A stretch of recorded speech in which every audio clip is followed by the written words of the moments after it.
estudiantes, tengan ustedes buenos días, buenas tardes, buenas noches, según corresponda. Esta es nuestra clase número 3, creo, o 4, no estoy muy seguro. Hoy vamos a hablar de algo que quedó incompleto en el enunciado de la clase anterior, que son las obras civiles. Ya sabemos que un ingeniero civil es un oficiante de ingeniería civil. ¿Y a qué se dedica el ingeniero civil? Se dedica a diseñar, hacer el cálculo de movimientos de materiales de construcción para una obra vial y finalmente construir la obra vial.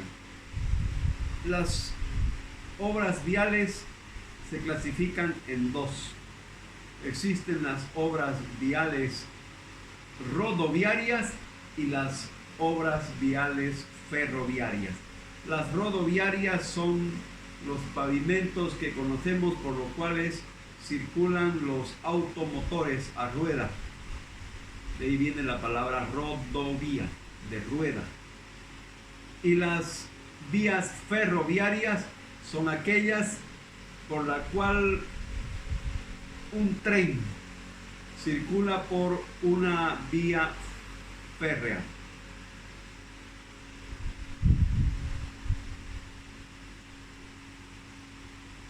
Ahora vamos a hablar de las obras civiles, que independientemente de las obras viales es también una tarea de diseño, cálculo de volúmenes y construcción. Dimensionamiento y construcción es una tarea de ingenieros civiles. Vamos a empezar hablando por obras civiles que nos sirven para las carreteras. Puente. ¿Qué es un puente? Un puente se define como un paso a nivel, que puede ser a sobrenivel o al mismo nivel de una obra rodoviaria o ferroviaria, que tiene la finalidad de cruzar un curso de agua siempre. Entonces es un paso a nivel por un curso de agua y que tiene como longitud 6 o más metros de longitud. Mínimo 6 metros y el máximo lo define la estructura o el curso de agua. No podemos decir de que hay un límite específico, porque yo conozco puentes de más de 100 kilómetros sobre el mar, sobre el océano. Conozco la unión de los Cayo Huesos en el sur de los Estados Unidos, y son puentes que unen islas, y es un solo puente que va uniendo estas islas, y es un puente que tiene más de 100 kilómetros de longitud. De la misma manera, en el Japón han construido puentes que unen muchas islas del Japón y que tienen más de 100 kilómetros de longitud. Pero lo importante es que se define como puente a un paso de un curso de agua que tiene más de 6 metros de longitud. Alcantarilla es exactamente lo mismo. Es un paso a nivel por un curso de agua, pero que tiene una longitud menor a 6 metros. Esa es la diferencia entre un puente y una alcantarilla, solamente la longitud. vemos que en los canales hidráulicos que tenemos de drenaje en la ciudad de Santa Cruz, existen, para poder cruzar estos canales, alcantarillas y puentes. Existen pasos a nivel para cruzar de una a otra vía. Alcantarillas que tienen menos de 6 metros de longitud, y existen también puentes que tienen más de 6 metros de longitud. ¿De acuerdo? La gran diferencia es la longitud, nada más.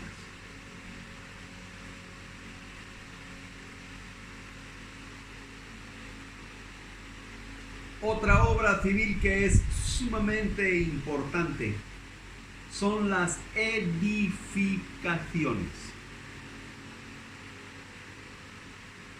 ¿Qué es una edificación? Una edificación es una obra civil que, según su función, tiene diferentes denominaciones. Tenemos edificaciones que se llaman hospitales, que cumplen una función específica.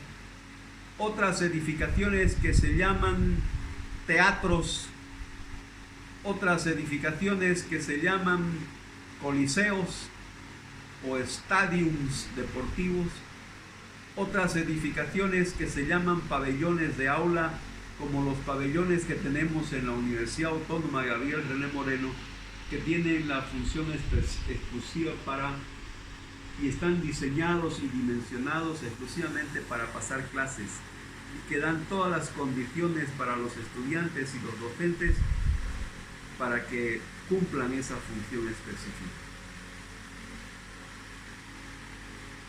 Existen otras obras, otras edificaciones particulares, como son los reservorios. Los reservorios pueden ser aéreos, pueden estar a nivel o pueden ser subterráneos.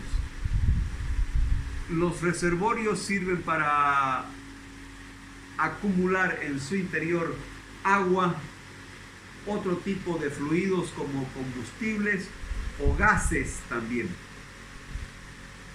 No necesariamente fluidos, sirve para almacenar fluidos y gases. Aquellos reservorios que sirven para almacenar granos, sean minerales o sean vegetales, se denominan silos. Por consiguiente, aquellos reservorios que sirven para almacenar soya, arroz, trigo, maíz, se denominan silos. También los reservorios que sirven para almacenar arena, ripio o piedra también se llaman reservorios. Todo lo que almacena granos, sean minerales o sean vegetales, se llaman silos. Estos silos pueden ser subterráneos, especialmente los silos de agua. Existen muchos silos de aguas que son subterráneos. Son tanques subterráneos. Hay tanques a nivel que están sobre el suelo. A nivel quiere decir que no son ni subterráneos ni elevados, que están sobre la superficie del suelo. Y existen tanques elevados como el que tenemos aquí en el segundo anillo y Avenida Melchor, no es Melchor, no me recuerdo esta avenida que pasa por la prefectura. ¿Cómo se llama esta avenida? Ya, la avenida que pasa por la prefectura, que termina en el segundo anillo, y más allá está el tanque aéreo de Zahuapac. ¿De acuerdo? Todos ustedes lo conocen. La avenida Omar Chávez. ya me recordé el nombre. Hay otro puente, hay otro silo de agua, otro tanque de agua aéreo que tenemos en la ciudad de Santa Cruz, sobre la avenida Paraguay, Cuarto Anillo, que es el tanque elevado de agua del Parque Industrial Liviano que tenemos en la ciudad de Santa Cruz. Justo en donde termina la avenida Paraguay y se cruza con el Cuarto Anillo, ahí está al frente de la rotonda del cruce entre el Cuarto Anillo y avenida Paraguay, está bien visible el tanque de agua elevado, de agua, del Parque Industrial Liviano. Es un reservorio elevado.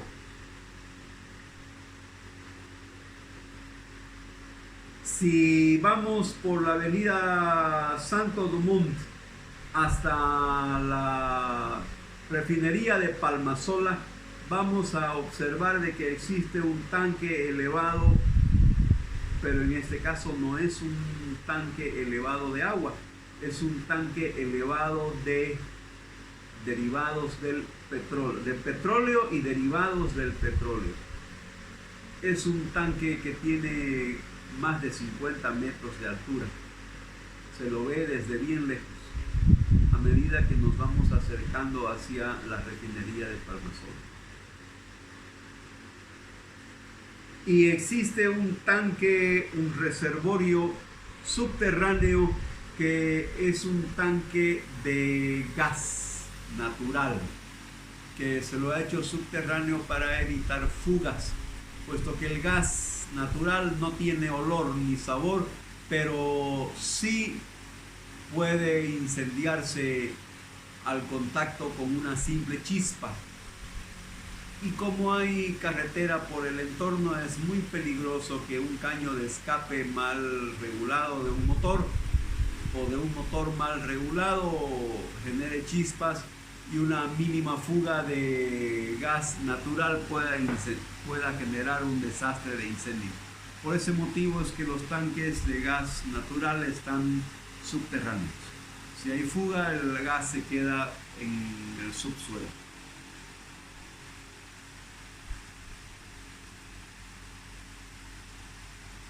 Otra obra civil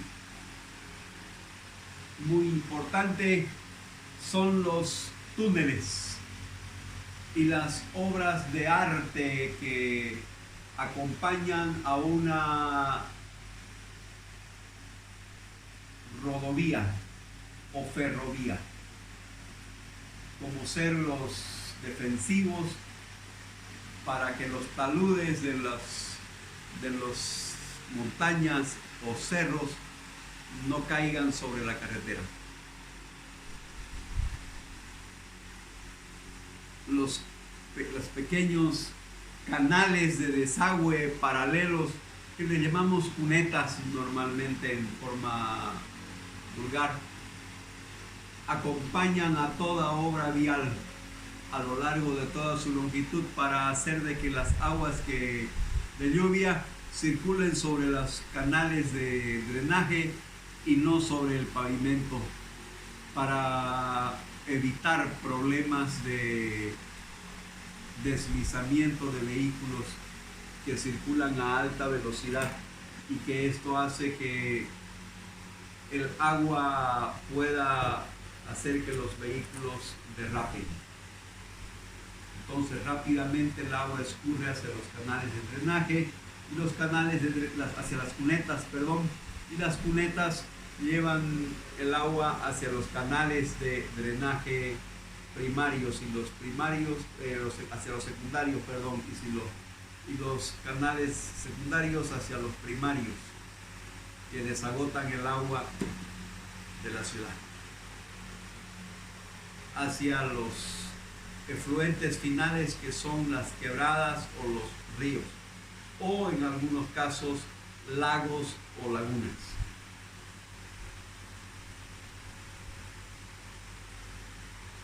En las edificaciones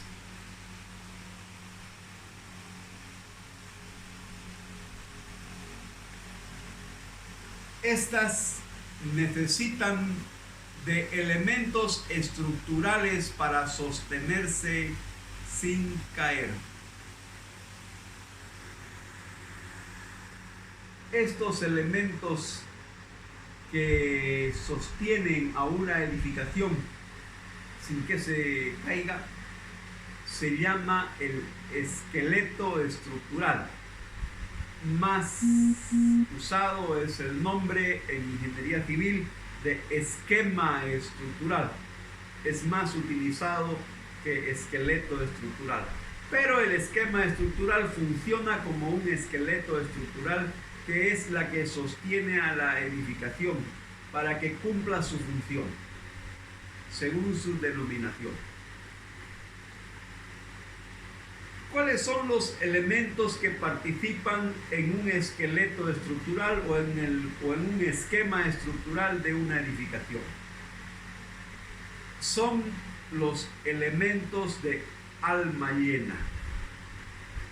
¿Qué es un elemento de alma llena? Tomen nota de esta definición porque es muy importante. Un elemento de alma llena es un sólido prismático compuesto con un material de construcción altamente resistente, de configuración generalmente prismática.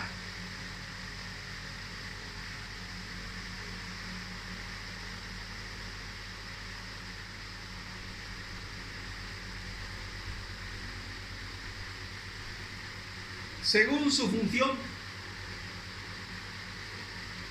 los elementos de alma llena tomarán su nombre. Podrán ser vigas, soportes,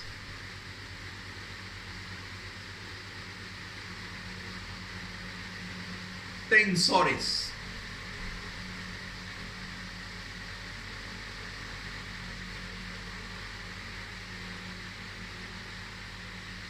¿Qué es una viga? Definición.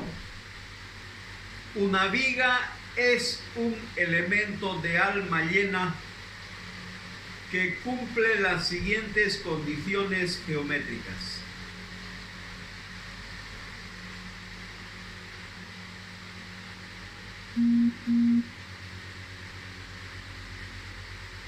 La longitud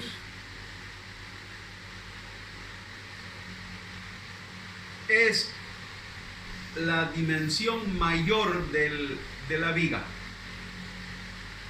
y debe tener más de 2 veces la altura de la sección transversal, obligatoriamente.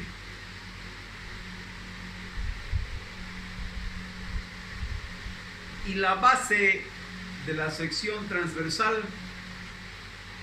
puede ser de 1/3 de la altura o 1/2 de la altura. Pero lo fundamental es que la longitud debe ser mayor a 2 veces la misma altura.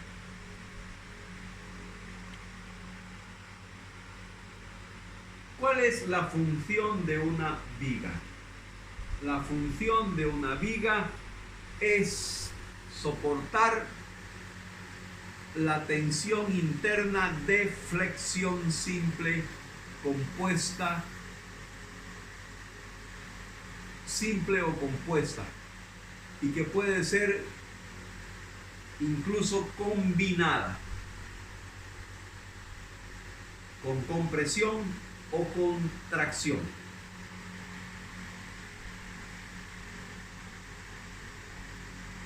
¿Qué es un soporte? Tensores. ¿Qué es un soporte?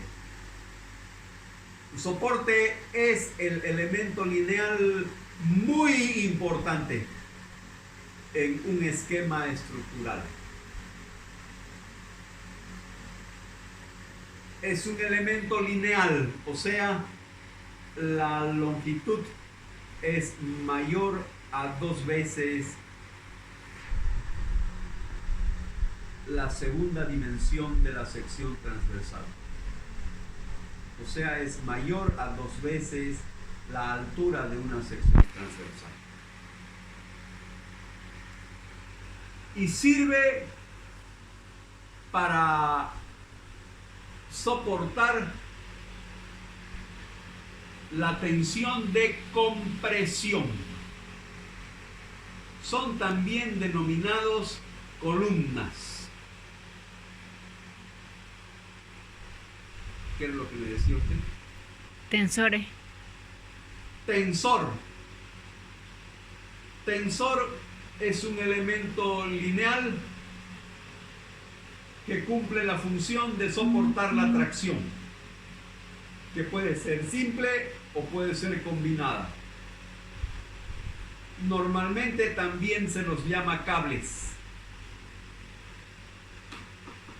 porque los tensores son casi siempre de material metálico.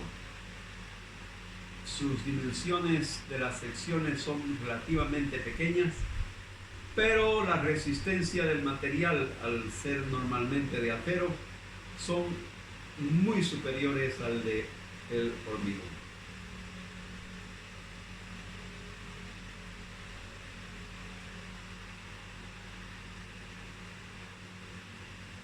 Los otros elementos que participan en una edificación son los entrepisos, llamados también losas, que pueden ser de material de diferentes tipos de materiales de construcción. Pueden ser de madera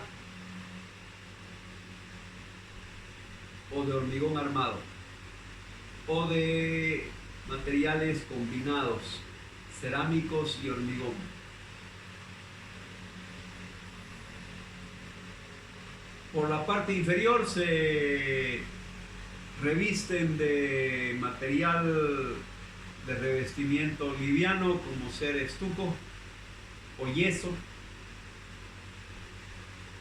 para darle una buena imagen de arquitectura y ser fáciles de pintar y mantener. En la parte superior normalmente se colocan los pisos, que pueden ser cerámicos o pueden ser mosaicos de mortero, arena, cemento, o pueden ser pisos de madera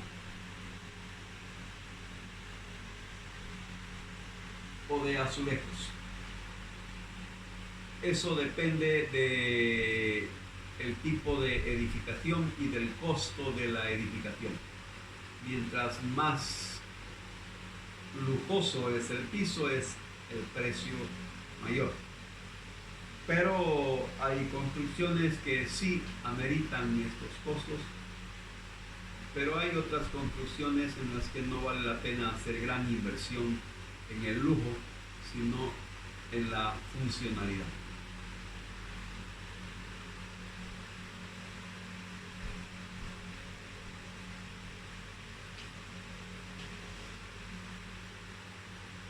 Estos son los elementos fundamentales que participan en una edificación. Y luego vienen los cerramientos, a los que les denominamos normalmente muros, que son los que rellenan los espacios vacíos que dejan las vigas y las columnas, o sea, el esqueleto o esquema estructural. Normalmente los cerramientos o muros se construyen de ladrillo, que pueden ser ladrillos adobitos o ladrillos cerámicos. Actualmente se usa mucho el cerámico hueco porque es más liviano y es además térmico y acústico.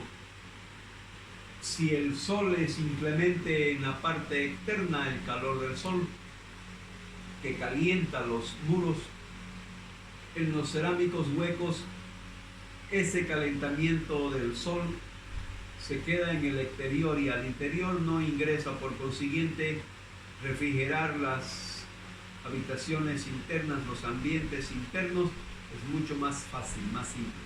Con un simple ventilador y abrir bien las ventanas, el ambiente queda lo suficientemente adecuado para el ser humano. En cambio, los muros de ladrillos adobitos que no tienen huecos intermedios, el calor del sol externo penetra a la cara interna. Se puede simplemente colocar la palma de la mano en un lugar en donde le dé el sol por la tarde y van a verificar de que la temperatura, que si bien no es fuertísima la que le entra, le ingresa temperatura al interior y eso hace de que el ambiente interno se recaliente y no sea necesario tan solo un ventilador o simplemente abrir una ventana para que el ambiente se refresque. Ahí se hace necesario usar equipos de aire acondicionado que a la larga, por el costo que implica hacer funcionar un equipo de aire acondicionado en energía eléctrica, hace que la construcción a la larga salga más cara, la habitabilidad de la edificación. Eso lo debe analizar el arquitecto y el ingeniero que participan en la definición de los materiales de construcción de la edificación. Creo que con esto hemos dado un buen avance de las obras civiles más importantes. Existen otras obras civiles que no significa que sean menos importantes, sino de que son menos comunes de construirse, como por ejemplo las presas hidráulicas, las obras hidráulicas, las famosas presas hidráulicas, que pueden ser de tierra o pueden ser de hormigón, que se llaman de gravedad, que sirven para almacenar grandes volúmenes de agua. ¿Y para qué se almacenan grandes volúmenes de agua? Para surtir de agua potable a poblaciones aledañas o para aprovechar la caída del agua para transformar la energía cinética del agua en energía eléctrica, que también se lleva a las poblaciones. Asimismo, como se lleva el agua potable de las presas hidráulicas, de los almacenamientos, de los vasos de almacenamiento de las presas hidráulicas, también se lleva la energía eléctrica. Estas obras son menos comunes, son obras normalmente de interés nacional porque la energía eléctrica es una obligación del Estado nacional y la dotación de agua potable también es una obligación del Estado nacional. Entonces son obras menos comunes, son obras bastante caras, pero que en toda población la necesidad obliga a la construcción de estas grandes obras civiles. Con esto doy por concluido el tema de las obras civiles.